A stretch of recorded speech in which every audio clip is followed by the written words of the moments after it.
Have you ever canoed down a babbling brook? No, but I have cried at a Taco Bell. Oh, same thing. Listen up, campers. It's time to buckle up, pitch a tent, and take a hike. Because Camp Counselors is a variety show. So prepare for a good old-fashioned kumbaya, Weird news, hot gossip, and scary stories around the campfire. so spooky. Is this podcast even about camping? No, but it is camp. This is Camp Counselors. Hey, happy campers! Welcome back to Camp Shady Birch. It's week 55 here at camp. Oh my God, we almost have our AARP discount. Yes, what is that at 65? It could be 55. Something, you get some sort of discount at 55. I'm not sure. Yeah, I'm not sure either, but I look forward to it. What are you holding in your hand? Because I know you're going to be showing it off the entire podcast. Guys, this is my new cup. Well, it's new to you. It is a retro vintage McDonald's cup filled with my very own secret recipe, which is just iced tea. Yeah, you've been really in your iced tea era. I have been. And even when I wasn't, I was like thinking about tea a lot. And I was like, I'm in my iced tea era. You're like, no, you've literally just been talking about how you want tea. I really want to start making sun tea. I never knew about it until you told me about it. And now it's like appearing on my like For You page. And do you guys know anything about sun tea? Do you want to tell the class? I want you to tell the class because you have the experience of actually making sun tea. Well, essentially you just put tea bags in a giant jar, a glass jar, and put it out in the sun and it brews that way. I think that's fun. It feels very organic. It feels very fresh. It feels very crunchy granola. And anytime I feel like I would have like one singular dread and a random like turquoise pattern like shirt, that's the vibe I'm going for at all times. Like patchouli, turquoise, old tea. tarot cards. Yeah. Like I was in my coastal grandmother era and now I'm entering my like, hey, that's a burnout. You know what I mean? Like that sounds like a good vibe for me. I love that. It's charged with the energy of the sun. That's nice. Well, I like that. Maybe we'll do that next year because I feel like the sun's going down earlier. Yeah, that's very true. But people do that with like moon. Have you heard of moon water? No. So it's like definitely a witchy thing. When like you get a text, it's like charge your crystals tonight, girls. I'm in a couple of group texts that'll do that when it's like a full moon. Or like a harvest moon or something like that. And you put it out in the sun and then it charges the energy, or I'm sorry, in the moon, and it charges with the energy of the moon. I'm so into like the crystal junkies. Like I'm so into that aesthetic and that vibe.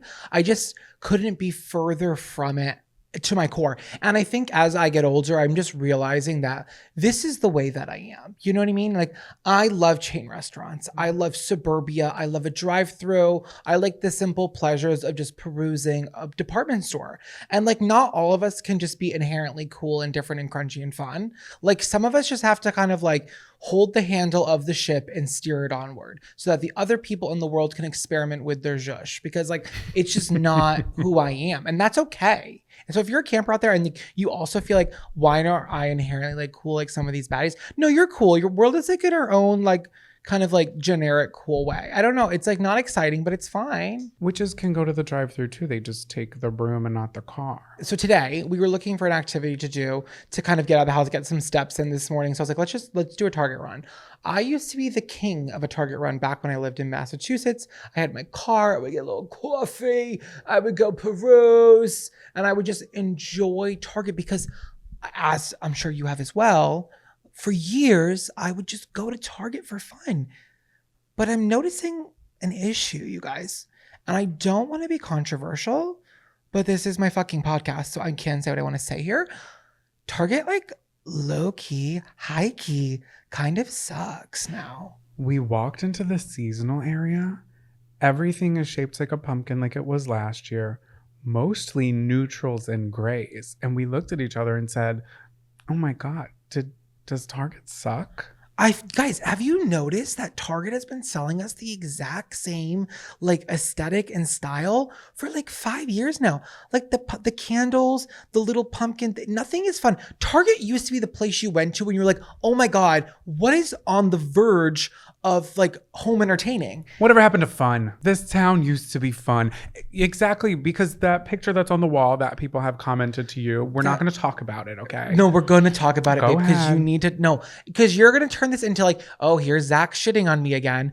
babe, this is worthy of being a little pooped on here, because that is a poster you have on the wall. And I'm pretty confident that wasn't even the art. I think it was just the blank paper background that they give you to then trade out for a poster. I am a little embarrassed that we have that in our home. I think it is shocking that we never actually change it out, because that is just what they give you as the blank.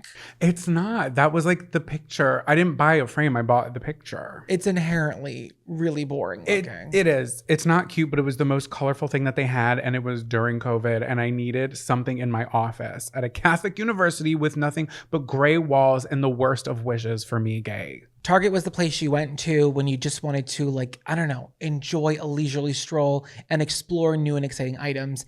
And it just feels like it's soaked in that like coin term of millennial gray. And it's like, guys, I'm borderline millennial. I'm definitely the bottom millennial, late Gen Z, but I'm definitely more of a millennial here. But like, we don't all love the color gray. Like the color of these walls that we're recording in, they're great because that's what our landlord decided to paint these. It's just like, things can be exciting. They can be different. They can be interesting. Like not everyone wants to walk into a neutral palace. Okay. Like bring on the fun, bring on the whimsy. So all that to say, Target's kind of out right now. For me, Target is out. I'm no longer going to go there for an activity. Like it definitely serves its function, right? I really enjoy their dried mangoes. Oh, okay. Those are fantastic. Some of the Archer Farms brands I really enjoy. Like if you need some essentials, like it's still a better shopping experience than Walmart. Let's not get ahead of ourselves here, okay? Like I'd much rather be at a Target than a Walmart. But what I'm saying is the allure of that activity, let me go do a Target run for fun, it's lost its fun. Because we know what's in those aisles. We know what is going to be on those end caps because we've seen it before and we know we're going to see it again. We're going to see the sage green bed set next to the terracotta bed set next to the neutral white. It's like they have the little ottomans and the little everything is like, what's that like style of 1960s where it's like mid-century modern. And that was fine, but like you're a giant department store, switch it the fuck out, figure it out, play with some different colors, at least get people talking, because right now I'm talking about you right now, Target, and it's negative. And I also will be negative against Target because I gave them so much free press like of my like career, and they've never once reached out to work with me once. And it sucks because then it toes that line of like, why, what's the saying? Why buy the cow when you get the milk for free? I know. It's very true. Yeah. Like, I don't see Target going in the direction of Sears. Yeah, let's hope not. I know. Sears really had, like, the control of the game. Like, if you were in the 1960s and you were a Stepford wife, or, like, you were a bad bitch and you had a little bumblebee hairstyle and you had this cute little red dress on and your husband was a banker and you're like, listen, I'm Mrs. Susie Home fucking Maker. I need to get the newest of appliances. Everybody went to Sears. Like, Sears was that bitch. Like, they had control over the entire nation. And now in 2023, I don't think they exist anymore. They're completely out. Yeah, every Sears I know of is gone. So it's just, this is a fair warning to Target, you guys. If they don't really clean up their act, they could end up going down this year's stairwell. The stairwell to non-existence. Hell. So Target, heed our warning. Attention campers, please meet at the old flagpole under the tall pine for morning announcements.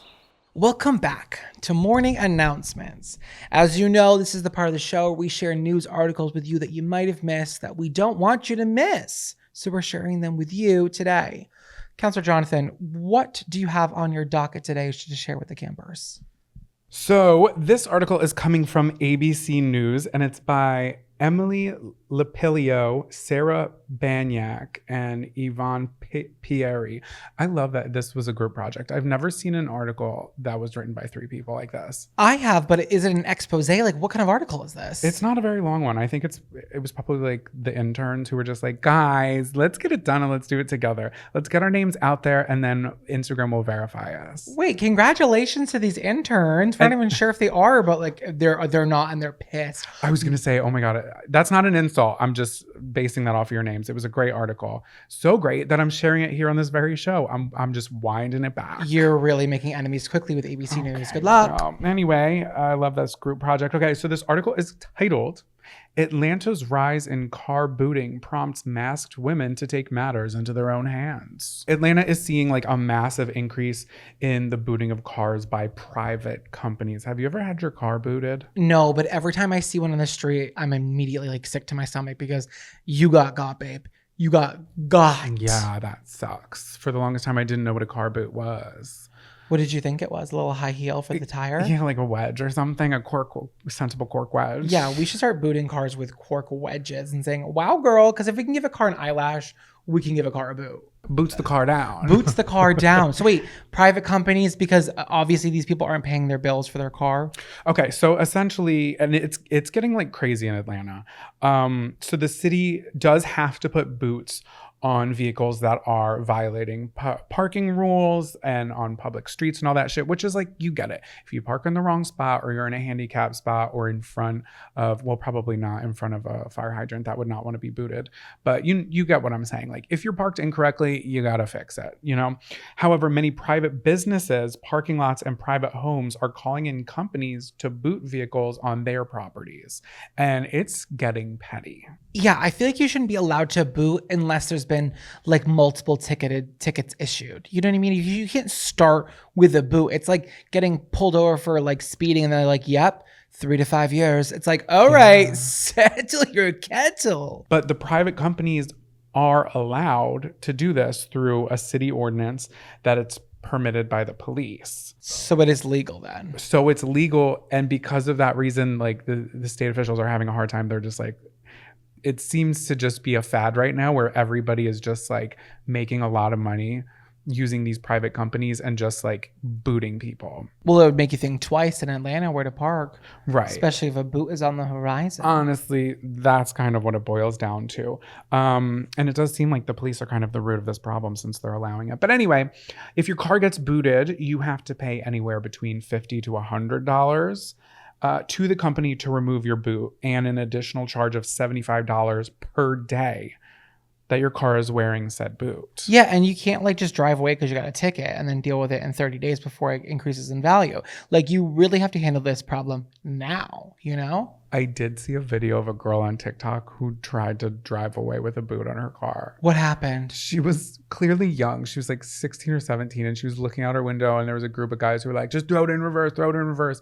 And it tears up the side of her car, and her tire is completely flat. She's like, is it good? Am I good? And they're like, you're good. Oh, no. I know. Okay, so Matt Wetherington is an attorney who says he's represented thousands of car owners who have been booted. And he says, this is a big business in Atlanta. Everyone profits. The booting companies profit. The parking companies profit. Even the business owners profit. And the people who are parking, even in front of their own homes sometimes, are the ones paying the cost. So this is where the boot girls come in. Yeah, tell me more about these boot girls. So they are two unidentified women who wear ski masks, and they are basically like on some vigilante shit. Come on, Taylor Swift. They have the boot key to the city. Like a physical key? It's not really clear how exactly they got a key, but I think you can probably buy them online, honestly. But they have a couple of different keys that fit a variety of boots. So they're basically like running around, and they've been filming themselves doing this too, which worries me a little bit, but we'll get into that later. But they just run around, they find cars with boots on them, and then they have a little business card that has their number to text and like their Cash App and stuff. And they're just charging people $50 to get the boot off, which in some cases, let's say it costs you $100 plus $75 a day.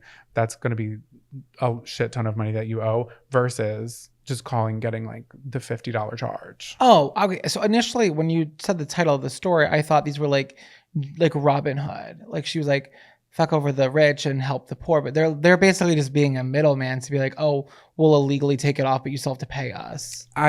So I had the same thought. I did have the same thought. But they can't be running around and doing this for free. Especially think about if your car's parked there for 5 days and you're like, shit, like I can't pay to get this boot removed right now, but if I wait another day, it's going to be another $75. So I'd rather pay this person who does have to come out and like leave whatever they're doing. Do you know what I mean? Yeah, like, I get it. They have to get paid, and it's like $50 is $50. So I do see what you're saying, and I had the same concern. I was like, now wait a minute. They were trying to do a good thing, but in turn are just profiting off of this. But I think they're basically like, fuck big business. I'm gonna do my own thing. And you have to respect the hustle. Yeah, hey, we're living in a capitalist society, whether you want to or not. Okay, this isn't the crunchy granola time, girls. This is put a mask on and start booting the house down in Atlanta. So the one girl, she goes by Boot Shiesty. Oh wow, do they have a TikTok? They have a TikTok, they have an Instagram, and in their bios, they have a lawyer tagged, like a legit lawyer. His account is tagged. They said contact our lawyer, and they also have a business manager. I'm like, you better just get it together. I don't know how they're legally doing this though. Yeah, it seems pretty crazy to hire a manager when you're like filming a legal activity. So Boot Shiesty says that her and the other girl, who I'm not sure if they named, I didn't really see it in the, I think Boot Shiesty is the leader. They get up around 8 a.m. to check their work phones for texts, and then they show up to the locations once they have paid, and they remove the boot for people, and they basically go around the city. She said one day they did 8 a.m. to 3 a.m. just answering all these texts. Like, that's how many people are getting boots. Yeah, that's crazy that there's that much of a need for sure. On Instagram, they are Boot Girls in Buckhead, and like I said, they have their lawyer tagged in their bio. And ABC News Live is like doing Instagram collabs with them. Like, they went out, they filmed a bit on them. They're wearing their ski masks and all that shit. So I just think maybe just be aware of where you're parking if you're in Atlanta, because you're still going to have to pay $50. Yeah, but if you do get booted, may I please suggest you contact Boot Shiesty, because she will unboot your car like nobody's business. But back to the legality of what I was saying. They sell something on their Instagram that they get a commission from, and it's basically a license plate cover for when you're driving through like a toll booth or something. And I'm like, that's definitely not legal. Yeah, they're going to get caught up really quickly in all this, because everything they're touching and associating with has some sort of legal issue. But hey, to each their own. It's not my business. We're not here to make opinions, you guys. We're here to report the news for your campers, especially our Atlanta-based campers, okay? Yes, just be careful where you're parking. So that's my story. Do you want to go ahead and take it? Sure. So my story is from the New York Times by Matt Stevens. The title is "A $4 thrift store find sells for $191,000 at auction." Oh, wow. Call that a come up. So in 2017, this woman is up in Savers in Manchester, New Hampshire, and she's looking through some frames, and she finds this like crusty, dusty, really thick frame, and the picture on it is like these two women, and they look absolutely pissed at each other. Like, they're like scowling at each other. Okay. And she's like, wait, I'm simply intrigued. I like need this painting. This is incredible. Throws it in her cart for $4. She checks out and she leaves, right? Little did she know she was carrying around an authentic oil painting by N.C. Wythe, one of the premier American illustrators of the 20th century, known for bringing to life classic stories like Treasure Island, Robin Hood, and Robinson Crusoe. Oh. Do you know who that last one is? Yeah. Crusoe? I don't know who that is. The New York Times interviewed the woman who wants to remain anonymous because she's simply like having the come up of her life. And she's like, I don't want anyone knocking at my door, asking for some change. You bums, get the hell out of my house, get a goddamn job. And to her, I say, you know what? Support that. Because I would, if I ever won the lottery, I would also keep it like really quiet. You have to. You have to like if you ever look up like what to do after you win the lottery, everyone's like, shut the hell up, hire a lawyer. Because people will come out of the woodwork like roaches. So after she gets home, like that day in 2017, she puts it up on the wall. She's like, this is glam, this is amazing. But eventually she's like, I'm not into this anymore. These ladies are creeping me out. And she casts it aside in her closet. When she rediscovered the artwork in May in her own home, which is really fun. I love when you're like going through your junk and you're like, wait, I didn't even know I had this shit. Like, yeah, where's this been? Repurpose. Exactly. She notices a sign label on the back. So she decided to post some images of it on Facebook, probably like in an art group, not really specific here, but kind of like the egg story from last week. Yeah, I was you know what I say, mean? So smart. So Lauren Lewis reaches out, Love and she's her. an art conservator. I think she lives like kind of like close by or like in the area of New Hampshire. She was one of the people who reached out after seeing the painting on social media. Eventually, the owner said she and her husband wrapped the painting in a blanket, loaded it up on the back of their SUV, and drove about 90 minutes to meet Lewis in a parking lot of a bus terminal. They're like, come meet me down at the Pocket Ride on I-95 South next to the liquor distributor, and we'll look at this goddamn painting. And that's exactly what they did. Lauren Lewis shows up looking like a bad bitch. She got her magnifying glass. She's like, let me inspect. Okay, Inspector Gadget, come through. She looks at it. It's real. Lauren Lewis is like, I cannot believe this. Lauren Lewis is like eating up this article. She's like such a small character in this story, but like she's like, she wants her word count. Like she's like, and I couldn't believe what had happened. So then this is so funny, you guys. The article, like New York Times reaches out to the Savers in New Hampshire. And like they're like dragging them. They're like, how could you have missed this? So they're talking to this manager at the Savers in Manchester, New Hampshire, right? Was that what it was? Manchester? Yes. And his name is Sean Edson. And Sean says, we look at all donations we receive and we place a value on them as best as we can. We're not connoisseurs of paintings. We do our best to evaluate the pieces and value them appropriately. And then he goes, I wasn't with the company in 2017. Obviously, we missed the boat. It's like, Sean, calm down. No one's attacking you, okay? Someone came up here and like, you definitely fumbled, but like, I love that he was like, I wasn't even here, so you can't even blame me. You know what I mean? I know, but at the same time, it's like the people who are working at Savers are just doing their best. He's so right. Like, think about how many paintings and weird, shitty things that they have come through the door that people donate that they're like, I don't fucking know how much this is worth. It's a painting that somebody donated. It's probably not worth much. I know. So if you don't know what Savers is, you guys, I'm from New England. So like I grew up with Savers. I'm obsessed with them. It's basically like your average Goodwill. Yeah, we don't have Savers. Yeah, but you have a Goodwill, right? Mm-hmm. And like what else are them? Like the Red Cross? Yeah, just like a normal like thrift store. Thrift store. But like the thing about Savers is like whatever you bring to them, you like wrap around the back of the building, you unload your car, they take everything. There's no way that this like team of like mostly elderly and like teenagers who work there are going through with a magnifying glass, double checking everything. Right. Which it would behoove them to maybe look into that, because this is a tale as old as time for Savers in places like this. People find really great shit in antique stores all the time. So, but I just love that poor Sean. He was like really upset. You could tell. I could read it. I wasn't with the company in 2017. Sean, calm down. All right. Yeah, but you know that this wasn't the first person who came to him to be like, how did you miss this one, Shawnee boy? I know. I'm like, listen, maybe he'll get verified on Instagram because he has a feature in the New York Times. I hope he does. It's literally the least they could do. So a little bit of information about this piece specifically. Okay. And if you're watching on YouTube, you will see the picture up, and we'll also post it on the Instagram because it really is interesting. So the piece is from 1939. And since Wythe was like a book illustrator almost, like did commission pieces for like book launches, this book was, the novel was called Ramona, which revolves around an orphan living in Southern California after the Mexican-American War.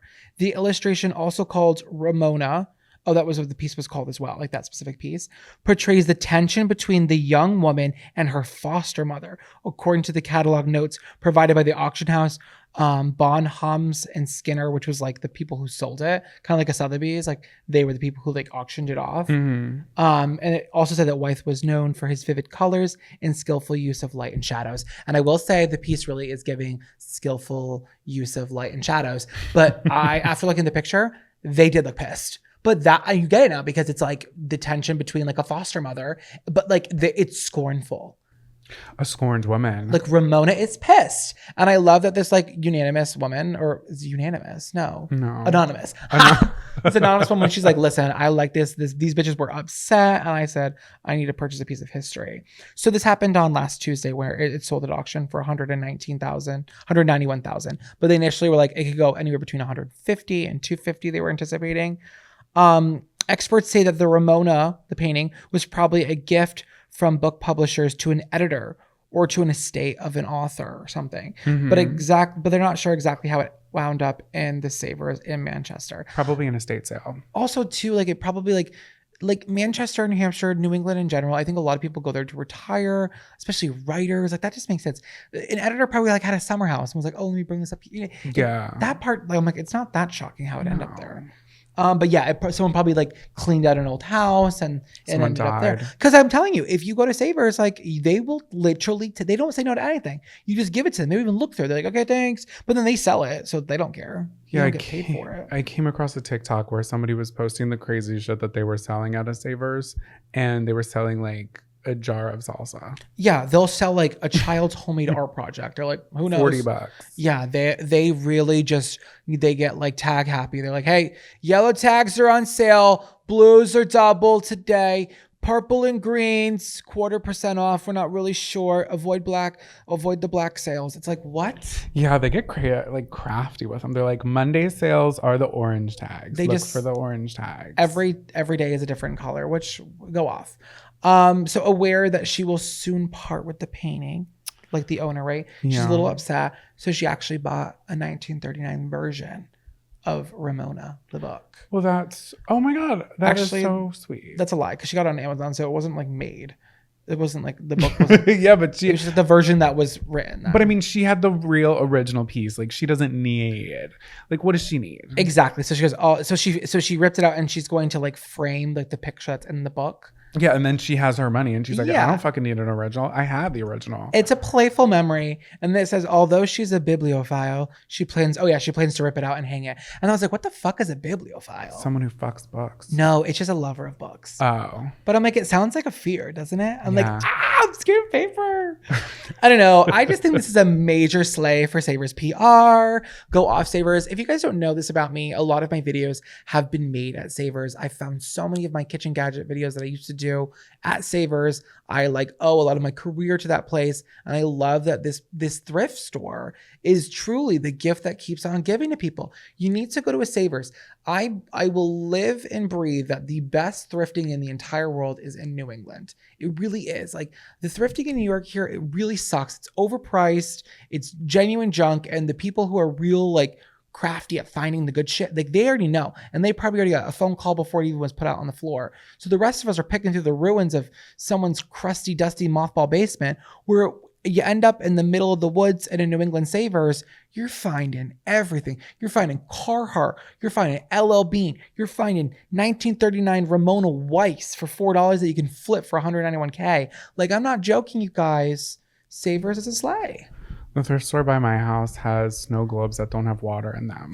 That's, why it sucks there. Why? Because it's a goddamn Goodwill. And Goodwill is obsessed with doing things in a color theme. And I'm like, we don't need things to be red, white, and blue. Oh my God. Why do they do that? Stop organizing the aisles according to color. Like, just figure it out. Put the tchotchkes in one aisle, put the plates in another aisle. You're so right. That's so annoying. I don't know what I'm looking for. I don't know what I'm looking at. Because they'll have plates in every single aisle, but they're just a different color. It's like, no one's shopping by color theme. I'm shopping by the category of items.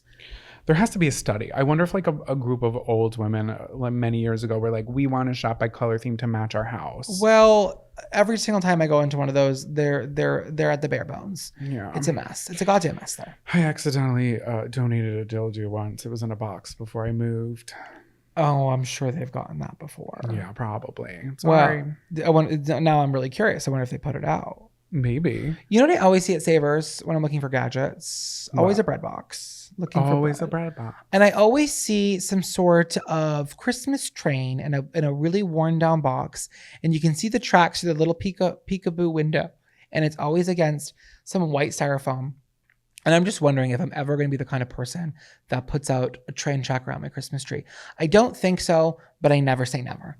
Have you never done that? No, I never have. It seems like, no, I love it in a movie, but the functionality of it in a home, you really have to have a sprawling living room with a really big corner for the Christmas tree, because my living room has always been a little tight on space. I don't have room for a remote control train to be tugging along.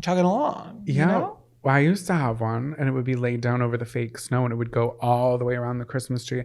We would come down on Christmas morning, and it would already be going. And the manger was on the inside. It was like the moat, protecting Jesus. Oh, that's what the trains are actually for, just to protect baby Jesus. Mm-hmm. Someone had to do it. Your mom is so whimsical around Christmas. I can definitely see her doing that. Guys, she has a Christmas tree up on the second floor, and it just has Jonathan and his brother's ornaments on it from their childhood. And I think it's so cute. It's like a little Christmas tree, and it's all your homemade ornaments up there, because it's like, love you, babe, but you were not that good at it. Yeah. And it's a great way to honor the kids, but without having to sacrifice the beauty of your normal tree. That's very true. But Very it's so true. nice. I think It it's is really nice. sweet. I like to go to a diner. We're really hey, I'm on a train talk now. I like to go to a diner when they have a train around the perimeter of the restaurant. Ruby Tuesdays. No, not Ruby No. Tuesdays. It's just called Ruby. Sorry, there was a diner in the King of Prussia Mall. If you know, you know. It is now a sushi place, and it has one of the trains that goes around the ceiling. And when they renovated it to the sushi place, they just kept the train. I remember where I've never been in there, but I've seen the sushi place because I'm always like, oh, this is a weird place and it kind of looks like a diner. It must be Ruby's. Mm-hmm. That's a really great name for a diner, you guys. So if we have a camper out there that's looking to like really think about, hey, I'm opening a diner, what can I name it? Might I suggest Ruby's? Yeah. Because that's a place that has a good eggs Benny. Grab your bug juice and bear spray, campers. It's time to pack it up and take a hike. Welcome back to Take a Hike. This is the part of the show where we bitch a little and we tell something to take a hike. I'm excited for this because I've been waiting to just be a bitch all day. And I think the days that we record, it's good to just like channel like the bitch in this segment so it doesn't carry on throughout the day. Yeah, I agree. What is your take a hike this week? So, speaking of rubies and diners, my take a hike is ketchup in glass bottles. That's like, how do we do a segue that clean? I don't know. That was not planned. It was not planned. But that's your ketchup was planned, but the Ruby's conversation was not. Oh my God. And you know that Ruby had ketchup in a glass bottle. Yes. And it's so annoying because here's the thing. Yeah. I just got my food. I want my food. I want it now. I am weak because my muscles are a little malnourished. Yeah, you have that weird issue, yeah. I do. And I'm being forced to shake this bottle because everything's like at the bottom. God forbid it's halfway filled. So I'm shaking it. I don't need all of Denny's knowing what I look like giving a hand job. Yeah, or using a shake weight. It's like a lot of like, okay, like my tits are bouncing up and down. I'm barely getting a splatter. It's embarrassing. Yeah, and it then is. you know what happens? What? The avalanche of fucking tomato products comes tumbling out and all over my plate. Far too much ketchup now. Yeah, and it's not even in an area that you're really looking for. You kind of just have to be like, well, this is where it landed. It's got to be okay. Oh, and it's the worst. Like, I don't like putting ketchup on top of my fries. Like, I feel like you do that a lot. Don't call me out publicly on this. Well, it's not anything to be ashamed of. You're calling me out for my interior design. You're acting as if I drizzle ketchup all over my fries like a Satanist. You do. No, you I not? do not. You dip? You're a big dipper? I'm a dipper, but you're just a sauce addict that you can't even eat a meal without dunking something in something. What did you say to me yesterday when I was eating? What was I He's even complained. eating? We had these little like fried mac and cheese bites that were butternut squash from a local grocer. And he's like, oh, they don't taste like anything. I think I have long COVID. No, he just wants an excuse to put hot sauce. He has 5 different hot sauces that he like rotates based on the meal because if the boy can't have his mouth on fire, he thinks nothing has flavor. You're just addicted to hot sauce. I think I have long COVID. Listen, you also bought something to put in your belly button this week for bloating. So you're just- You dare. Okay, wait. You're So- obsessed with like having ailments. Okay, so this is what I bought. What did I buy? You Oh, bought- castor oil. I Castor got oil sucked sounds like into something it. you put in a like I don't even know a car. So I got castor oil in a little tincture. I spent $15 on it. And immediately after, I realized that I was really heavy into soap making, the soap making process in 2020. And I have a giant jug, like a half gallon of castor oil that I spent maybe $7 on because I bought it from like an online supplier. And now I bought a tiny tincture for twice that price. Like, the joke's on me. The fool is me. But I told him, I was like, we'll buy some tincture bottles or whatever. And we'll then sell them door to door. and then resell. Well, I was gonna say use digital, but you want to go. You're a boots on the ground, grassroots effort kind of guy. So you're gonna go door to door. Can you explain to the campers, and maybe they have some insight here? What is castor oil good for? So it's it's good for like just like evening out your cortisol. It's good for Yeah. bloating. So basically, I saw this girl and she was like, okay, let's talk about this. And the first video I saw from her was like okay, day 4 of castor oil. And I'm like, okay, this is great because if this is a good video, I can go back in time and watch the first 3, you know? I do like finding something later in the series. I do agree with that. Yes. So I watched like that. day 4 and it was going good for her.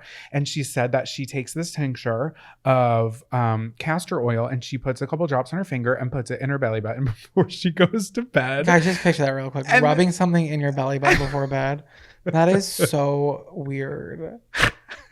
And you're like over there, like taking notes in a journal. You're like, gonna be doing this later. I was screenshotting. I didn't want to miss the beat. Did you do it last night? So I did it last night. And what she said was like, it absorbs in through your skin because the skin is your body's biggest organ. And I said, holy shit, she's right. The skin is your biggest organ. She's leading with truth. In the 5th grade, when you learn that fact, it literally blows your mind for a minute. It blows my mind. It does. Speaking of my skin, and maybe it's the tincture oil. No, I think it's from sweating. I have 2 big zits here and I have 2 zits on my neck. And Zach looked at me before we got on the subway today and he's like, it's giving Edward Cullen. And I'm like, slay. I was like, honestly, lean into the acne on the neck because it's looking like a vampire bite and it's kind of a slay, especially since we're getting crispy in fall. I'm like, listen, just change your perspective on things. You know, guys, like if you're upset about something, wait, get delusional. Like just change it up. Yeah, now my zits are like a part of my outfit today. Well, back to the tincture bottles of your creepy oil. Would ketchup work better for you in a tincture? Should we change it to that? If they're gonna come in a glass bottle, it better have a nipple on the top. Oh, I live when a little bottle has a little eyedropper nipple, and then I just drop it right into my navel, rub it around, and I have no more bloat. Okay, well, before we shift gears too much, yes, the castor oil, I did use it. Lot, and hey, we're shifting it back. Okay, we're back in 3rd gear or whatever gear we're Reverse it in the boot. We're reversing in the boot. I did use it and I have found no success yet, but it was day 1. So by day 4, I'll let you guys know. I really want you to do it for a week and then we'll revisit this, you guys, because I don't believe that like anything you do for one day isn't going to work. So like, I'm willing to try, but I'm not familiar with castor oil. To me, it just sounds like a cleaning product. It doesn't seem like something that should go on your skin, but listen, you beat to you march to the beat of your own drum. Yeah, and I beat to the beat of my own wiener. Anyway, wow. I think all restaurants should have the plastic squeezy bottles. I think the aesthetic of the glass bottle is gorgeous. It really is timeless. It makes me feel nostalgic, but functionality, we've progressed for a reason, you guys. So unless the ketchup is really full. If it's really full, it really does come out pretty easily. But no, but it's still annoying. You still gotta like beat the back of it. Or when I was younger, I would take a butter knife and stick it in there. That's the worst sensation. So embarrassing. And sensory issues for me for that. We have the complete opposite, which is the Kewpie mayo. Oh, you're right. So Zach, we were at a restaurant the other day. Zach asked for like a little cup of mayo on the side, and instead of a cup of mayo, they brought out the entire bottle of Kewpie mayo. Now, if you guys are not familiar, the plastic on that is so squeezable and so like satisfying. It's so soft. It's really, really nice to the senses. But we had to lay it down. We had to lay the bottle down because it wouldn't stand up on its own 2 feet. She was so weak and withered from her job. Used and abused. To be a woman is to perform, and the Kewpie mayo woman, like she's done. It's a baby. It's a baby? The Kewpie mayo? Yeah. I think Kewpie is a character. Oh, wait, so the baby never had a chance. No. Never even got to grow up because this baby is laying down on the table with his last breath. That actually was a horrible analogy, guys. Take that completely back. Yeah, that was really all sad. That to say is that's a weak bottle. Back to the ketchup glass bottles. These cameras are like ping-ponging back like tennis right now. Yeah, I'm off my medication. Can you tell? Come on, Coco. What about those little glass bottles that are short and stout? Oh, those are adorable. Okay, yeah. You get those rarely at places. I feel like you get them at a dock side. Like if you're sitting on the dock having fish and chips, they have those little bitches. And I approve. You know why? Because the top is bigger and it has the space. It works for them. It's like a buzz ball but with ketchup. Oh my god, and the little jelly jars shut up. It really is just the long Heinz 57 and everyone's like, well, hit the 57. It's like, bitch, I've been hitting it. Now I have palmar fasciitis. I don't know. I just made that term up. Okay. Palmar fascia. It's what we get in the bottom of your foot when you're like a bone spur. I have a bone spur in my palm from smashing the 57 on those long ketchup bottles. You're supposed to hit, what's the 57? The logo on the bottom? God. Yeah, there's a 57. Are you kidding me? Oh my God, this is why it's not working for you, babe. Oh my God, wait, maybe There's- I'm just a fucking idiot. There's a 57 like embossed into the glass on the back of the bottle, and you're supposed to hit that when you hit it. Okay, or hear me out. Just use a plastic bottle. Listen, we're talking in circles now, okay? You hate ketchup, we got it. Okay, so I feel better. What are you telling to take a hike? Guys, it's fall. Guess what movie I watched? You've Got Mail. I hate it. Let's discuss why the movie You've Got Mail is absolutely horrific.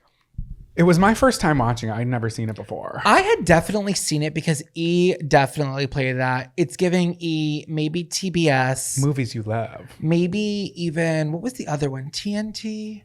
Bravo. No, not that. Anyways, this movie is a classic. If you're unaware, it came out in 1998. It stars the classic Meg Ryan and Tom Hanks. It's an internet love story, whatever. This is kind of on the cutting edge of like people using AOL and email. Okay. So if you haven't seen the movie, I'm also going to give a little brief like rundown. If you have, we'll get into why I hate it so much. Meg Ryan owns a local bookstore. Okay. It's a children's bookstore passed down from her dead mother. Okay. Tom Hanks owns Fox Books, which essentially is just big box discount bookstore like Barnes & Noble. Borders, exactly. So while this movie is going on, they're in this online chat room where they found each other and become kind of like digital pen pals, but they don't know it's each other. And throughout the movie, they're talking back and forth, but remaining anonymous. So in the very beginning, Tom Hanks goes to her bookstore, kind of as like low key undercover, and like is just kind of checking it all out. And Meg Ryan doesn't even know. And then when they open up the big bookstore, obviously Meg Ryan's bookstore suffers. They're going back and forth. Like it even gets so bad that Meg Ryan goes on the news and talks shit about him. But in the end of all of this kind of like squalling, the bookstore closes. A small business has been put out of business because of big business. I fell asleep before that part. So because you were just exhausted. So her bookstore is now closed. The last half of the movie is just the two of them kind of like being pissed at each other. But right before her bookstore closes, Meg Ryan is so upset that she's like on her little like iPad her computer. And she's like, hey, I think we should meet to her pen pal, who's Tom Hanks. So when Tom Hanks shows up, he realizes that it's what? He was the one who suggested it. Tom Hanks said, because she was like, meet, because she didn't want to meet. Okay, well, either way. All right, she's sitting at the cafe and she has a little like book and a little rose. Tom Hanks shows up with his best friend, Dave Chappelle. So random that he's in this. And he looks through the window and he knows that it's her. So now Tom Hanks is very aware that he's put this woman out of business. And now he's realizing that his like pen pal that he's in love with online is the girl that's his arch enemy. So he goes into the store and pretends like he doesn't know and like hides it from her that he is the man that she's been talking to online. Because she has no idea. So the last third of the movie, they're going back and forth. He's definitely in love with her. She's kind of getting feelings for him. But like in the back of her mind, she's like, no, the guy I love is still out there. And I'm going to meet him one day. And then they arrange to meet again. And this time at the very end of the movie, Tom Hanks reveals to her that it is him all along. And you could only assume by the big kiss and the big hug and the great music and the credits rolling that they live happily ever after. I have so many issues with this movie. And I'm sorry if you know the movie and you had to hear all that. But this is for the people who didn't know. To start off, they're on this chat room email thing. And they're both in committed relationships. Being very flirty with one another. Like, so they're basically cheaters. So let's just start there. Yeah, that was the big part that you left out. He's married now. No, they're married. They're not married. They both have long-term relationships. Okay, and completely moved in with each other. Yeah, they're fully committed relationships here. My problem number 2, Tom Hanks is the most unlikable character I've ever seen in a film in this movie.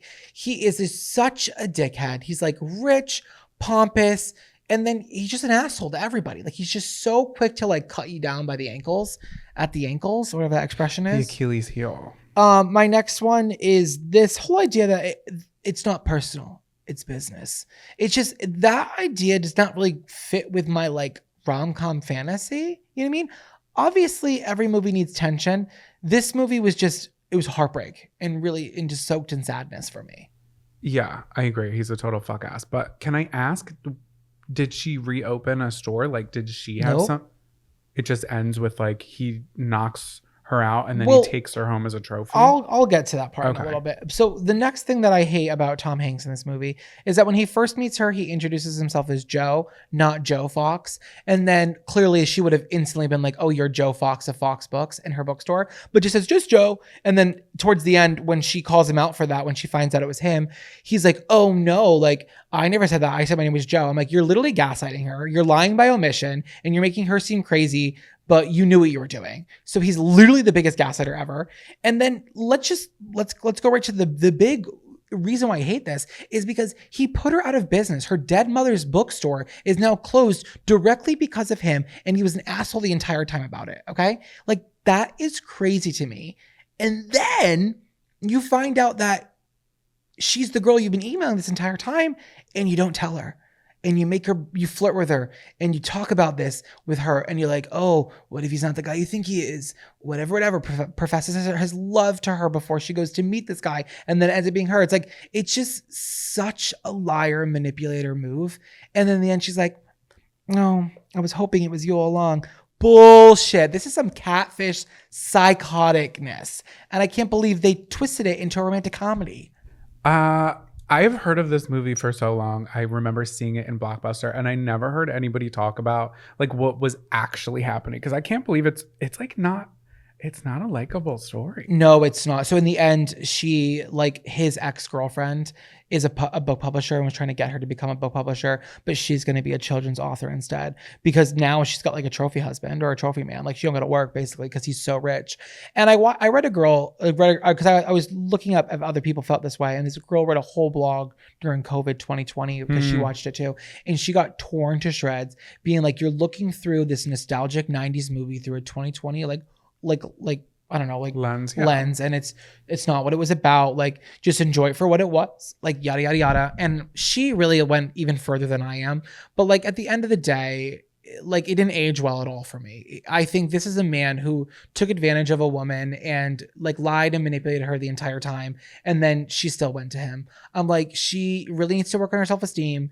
Your dead mother's business is closed and he lied to you for a 90-minute runtime. So and you emotionally cheated on your long-term boyfriend that you were living with. So I don't want to hear any discourse about this, guys. This is how I feel. You're entitled to your feelings as well, but you're not going to talk me into the fact that this is not a good one. So if you are looking for a good rom-com, might I suggest When Harry Met Sally? Oh yeah, we watched that one right before because I hadn't seen that one either. And that one was a lot more, it wasn't as like playful as I wanted it to be, but I did like the ending and I liked their relationship. Yeah, I cried. It was really believable and it was really fun and like silly and like in that movie, he's a dick too, but it's a better version of a dick than just Tom Hanks' bloodthirsty capitalist asinine behavior. Because he had like deeper character and he definitely like you saw more sides to him than the one-dimensional Tom Hanks character. And I like Tom Hanks. Me too. And I love Meg Ryan. She's coming out with a new rom-com this December, you guys. I won't talk about it because of strike.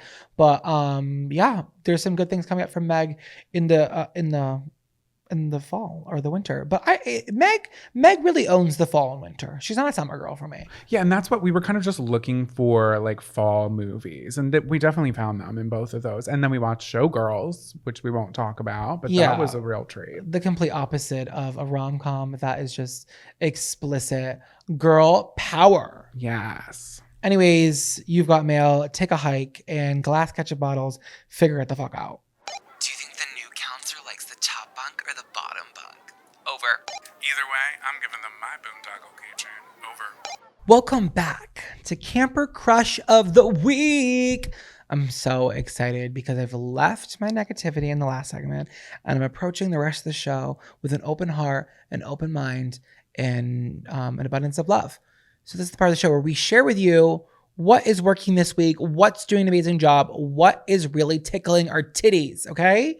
Counselor Jonathan, I need a break from speaking. I need some water. Will you please do us the honors and share who your Camper Crush of the Week is? I would be honored. What's going on? I'm kind of inspired by my McDonald's cup as well as my hatred for a glass ketchup bottle because I'm gonna show some appreciation for glass because my Camp Crush of the week is a frozen mug of root beer. Ooh. Ooh. Doesn't that sound good right now? I would love nothing more. Like, when was the last time you had a frozen mug of anything? Well, you typically get them in a bar.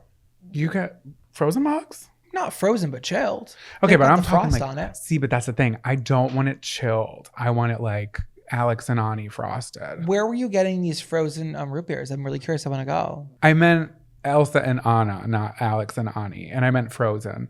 Anyway, we're off to a great start. Yeah. Okay. Well, honestly, those sisters can be quite confusing sometimes. So back to my question, where are you getting these frozen root beer mugs? I'm not seeing them. I haven't had it in years. It came to my mind while I was like drinking out of this mug the other day. And I was like, I haven't had one of those, but having a crisp, cold root beer, it like changes things on a molecular level. Almost like having a ginger ale in a plane is like a root beer in a frozen mug. Yeah, root beer really lost a lot of its allure and its market share in the last, I would go back and even say 30 years.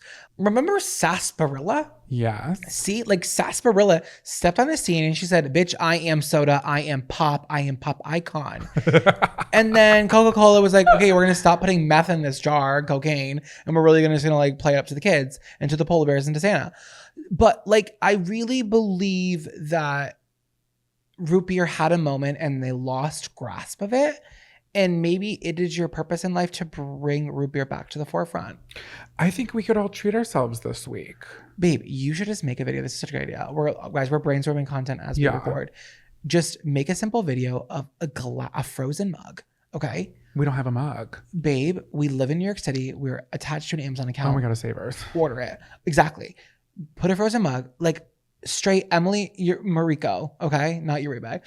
Emily Mariko. Yeah. Put it in the freezer, take it out, yeah, crack open a can of root beer and put it in there and say, bitch, what you think about this? Because if I saw that, I would clap. I would put my phone down and start clapping. Oh my God, yes. Okay, I'm going to do that exact thing. You guys, right now, if you have a mug in your house, go get it, run it under some water, rinse it, because that's what they do. They wet it, shake it off, and then put it in the freezer. We're not refrigerating it. We're freezing that shit. To be clear, though, you're talking about a glass mug, not a ceramic mug. Yeah, no. Not gonna hit. Not gonna hit. Don't be confused. Yeah, a classic like mug root beer mug. Oh, who was the one that had the dog on it? Mug. Oh, he was a bastard, wasn't he? He was. I like Dad's root beer.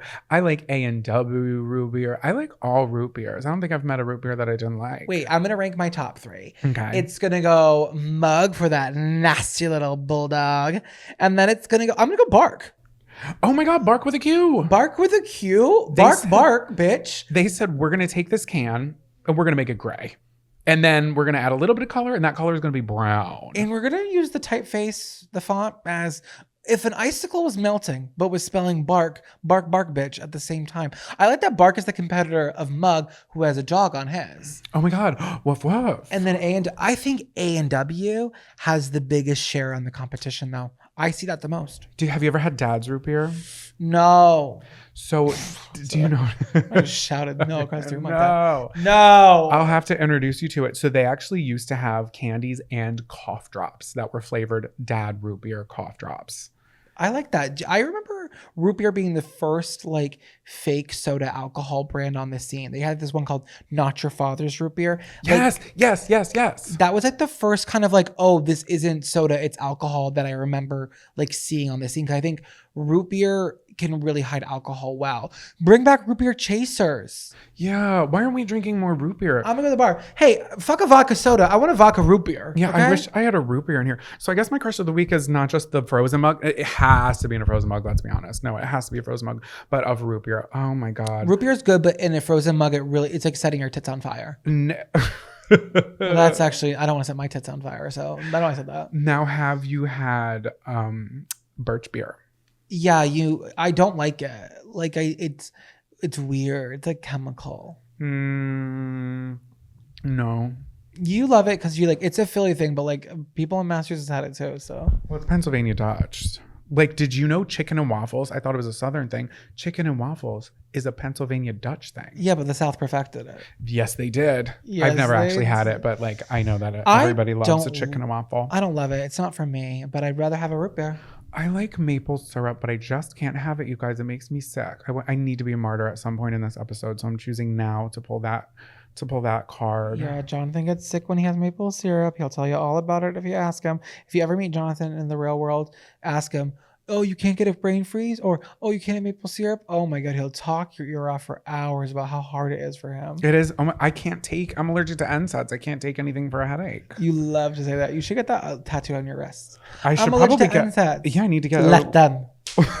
I need to get one of the things that says my allergies on it in case I pass out at a concert. Oh. Yeah, and then I'll be with you and I'll tell them. Okay, perfect. What if we both pass out? I've never passed out once in my life. Well, lucky ducky yo, because that's another thing I have is a medical condition. Okay. All right. We're done with the Martyr Carter. So, what's your camp crush? I feel so exhilarated. Like I'm thirsty for a root beer. I know. After this episode, we have to go find a root beer immediately. Yeah. My crush of the week, camp crush of the week are these like Disney World live streams I'm seeing on my For You page. Okay. Specifically on TikTok. It's probably available on Instagram too. But if you have a TikTok, I'm sure most of you do. You know how like you get those like lives that are in the middle of like your scrolling? I never get them. I think it's because I don't stop, but you stop. Oh, okay. Well, you maybe start stopping so you can get some of them. It's kind of fun. Mm-hmm. There's these like groups of people who go to Disney World every single day or at least multiple times a week. And they just go live and they walk around the park.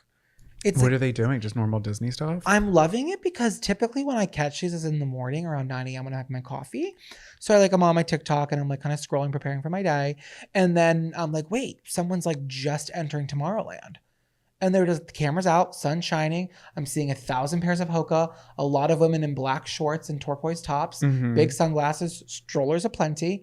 And they're just kind of chatting and like just showing things. And they go through the stores and look at the merch and they go through the ride. They literally go on the rides and they live stream the entire ride. I'm not joking. It's so crazy. How do they have such great connection? Like I feel like we couldn't upload anything when we were there. I don't know. They're and these connections are great. I'm telling you, maybe the booster pack in their backpack. I'm not even sure. But I find it really calming and I'm always wanting to be in Disney World, that I really love just like seeing like the new merch. Sometimes I will say though, on the other side of the coin here, to be a little negative, said I wasn't going to do it, but here I am. Some of the people who are running these accounts are a little annoying. Like, do you want to name drop? I don't want to name drop them, but like, I'm sorry, the star of your account is the backdrop. Yeah. And they're a little too eager to be involved in the conversation. Like, I'm trying to enjoy the casual vibes of like watching the scenery, and I think they're getting a little chat happy in the comments. Yeah, everyone's just like living vicariously through them. She's like, "Oh, Diana's asking what I'm wearing for earrings. Diana, I'm wearing the ear with the apple earrings," and it's like, well, that's fine, right? But then they're like, "Oh my God," they answer the same questions over and over again, and maybe that's the point of life. Maybe I'm being the crotchety old asshole here. Yeah, am I the asshole? I think I am because this is their account. But I'm just like, I almost want to put them on mute and put on like some calming sounds because I just want to watch. But it's their full-time job now. Yeah, and that's people crazy. are like, it's not even that crazy though, because that's crazy. But they're like, how do you afford this? And I'm like, it's really not that expensive because they get the annual pass holder. And also, some companies like Disney Food Blog, shout out if anybody knows Disney Food Blog, like I love them, obsessed with them, never get tired of hearing their voices. We can both agree on that, right? Yeah, we love them. But I asked when we went to Disney, the Disney rep, Morgan, I asked if she knew them and she was like, yeah. And I'm pretty sure that they have a way, I could be lying, I don't know, but they have a way of like getting in and possibly getting like paid to do all that through Disney and not having to like actually pay to go to the parks because they're in the parks every single day. Well, if you think about it, babe, if it's $1,400 to get an annual pass holder like ticket, right, and you go to any of the parks any day of the week, it's $1,400 and that's your job. Okay, divide that by 365. It's really not that insane of a work expense. Okay, like seriously, it's like buying a laptop is more money than that. And it is a bunch of people at Disney Food Box and they've been doing it for so long and they're on top of it. It's so crazy.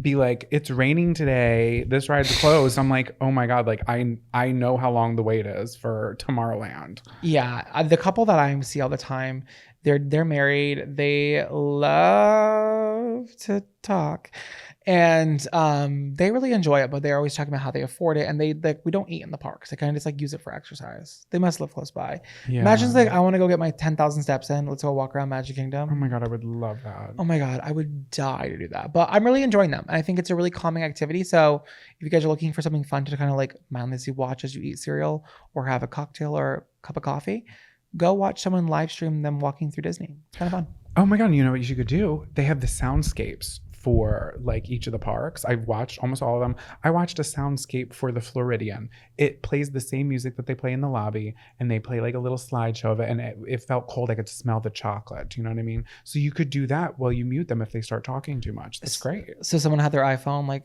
next to the like I don't know, like the vents or like And just recorded it. yeah. No, on they their were like notes. Shazamming everything because it's good quality, but it sounds like you're in the lobby. Oh, amazing. Yeah. What song's been stuck in your head all week? Welcome to Camp Songs. Welcome back to Camp Songs. Speaking of music, this is Camp Songs. This is the part of the show where we share songs that we've been listening to all week that we really want to share with you campers. We find them exciting, luxurious, amazing, audibly exciting. So we put that on a playlist for you guys. Link to the episode description. It's free on Spotify and YouTube if you're interested in hearing more songs from the episodes. So, Counselor Jonathan, what is the song that's been stuck in your head all week? Camp Songs.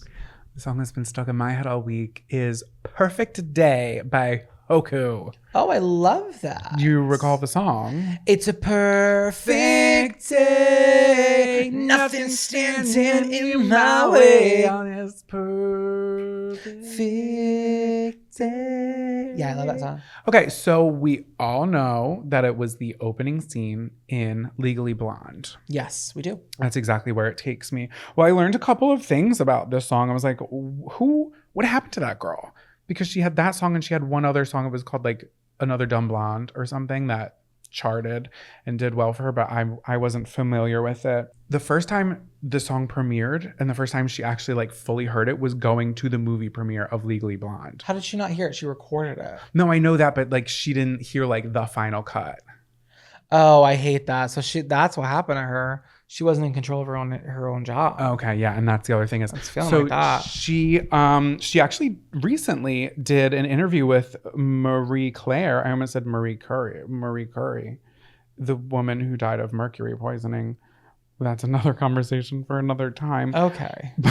But she talks a lot about working with Reese Witherspoon because the music video, Reese is in it and Reese is lip syncing it. I'm like, oh my God, this is cute. This is fun. And then it's that girl who's like partying in the park and stuff. And it's really cute and all that jazz. But then she kind of like fell off a bit. Can I ask a question? Yeah. Was she in the video? Yes, she was in the video. Okay. It started out being like almost like how Princess Diaries would do shit where it's like scenes from the movie and then the girl singing on the TV. But then Reese starts to sing The Perfect Day and then they're on set together. So that it's not just like cut back and forth, like Reese and her are in it together. That sounds kind of cute. Yeah, it is cute for sure. And also at the time, Reese wasn't like a massive name and they had no idea how big the movie was going to be. So that's cool. It's a massive movie, you guys. So then she said that there were a lot of ultimatums. She was 19 years old. Oh, she's young, very young. And she said there was a lot of ultimatums of what she was going to have to do in front of the camera to continue her music career. Oh my God. She said, this is a direct quote. If you think that Britney Spears and Christina Aguilera haven't done everything we're asking you to do to get on top, well, you're wrong. If you want your song played on the radio, then you better go along with whatever the radio people say that you need to do.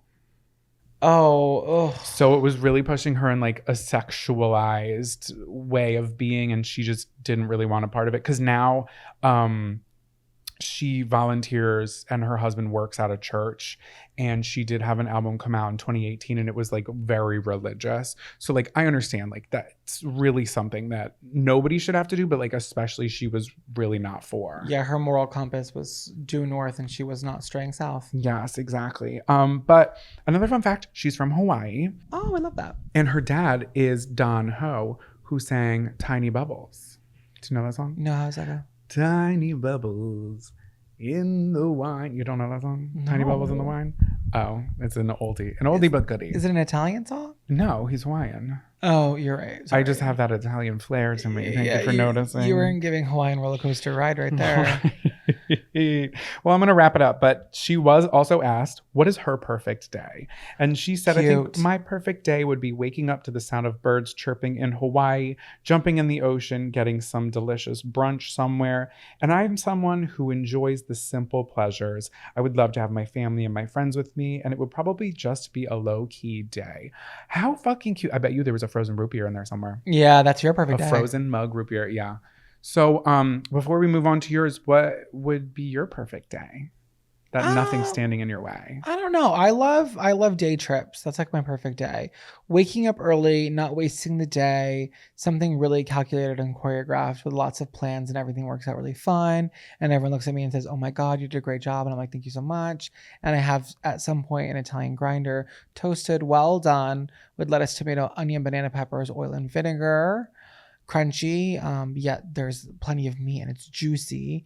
I just want to eat good. Any day that I eat good is a perfect day for me. I That's always beautiful. just want to eat good. That's lovely. What's your perfect day? Probably a day in Disney World. Oh, perfect day. And yeah, we would wake up early until our feet are killing us, and we got to go see all the rides. I got a picture with Clarabelle. What park are you in? You gotta be honest. Epcot. I think I would be in Epcot because I love that crazy zany ride. What is it? What the fuck's that movie? Oh, Cosmic Rewind. Cosmic Rewind is the from Guardians of the Galaxy. I almost said Madagascar. God forbid. Blasphemy in a Disney park to say a DreamWorks studio. And then at some point I get my hands on a frozen mug of root beer and a piece of a slice of really hot pizza. It's not too greasy, but it's so cheesy. I don't burn the roof of my mouth, but it is towing the line of being a little too hot.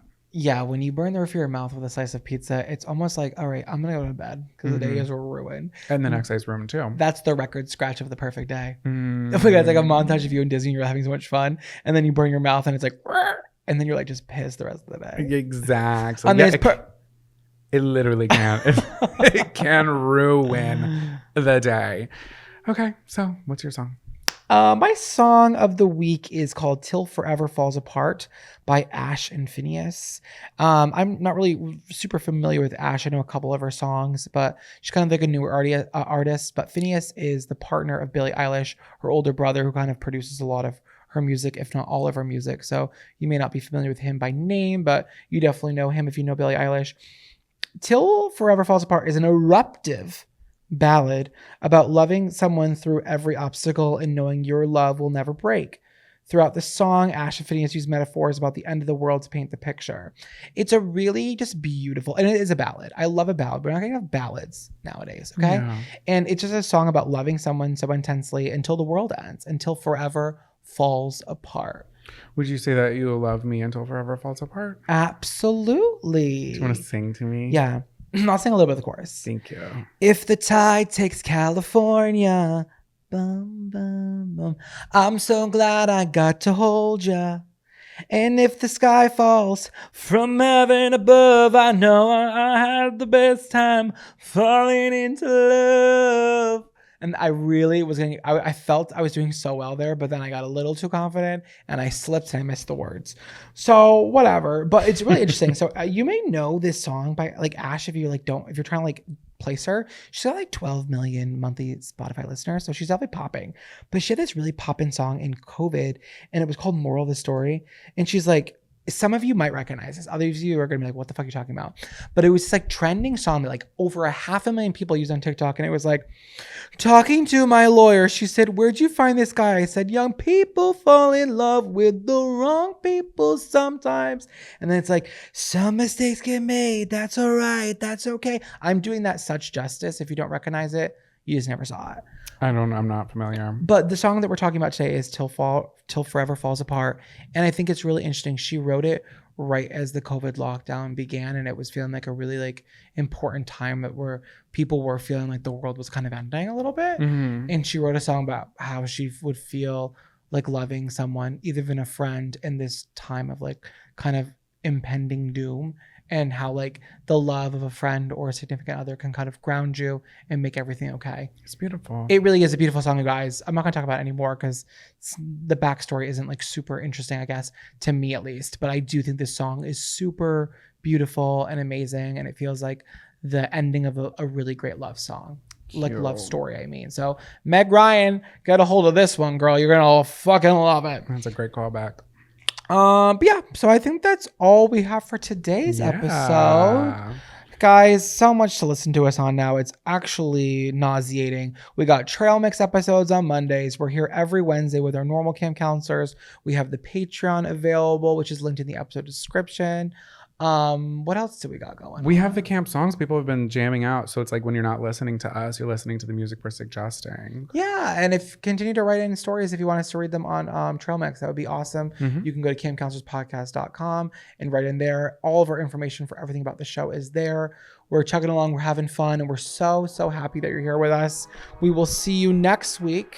And with that being said, lights out, campers.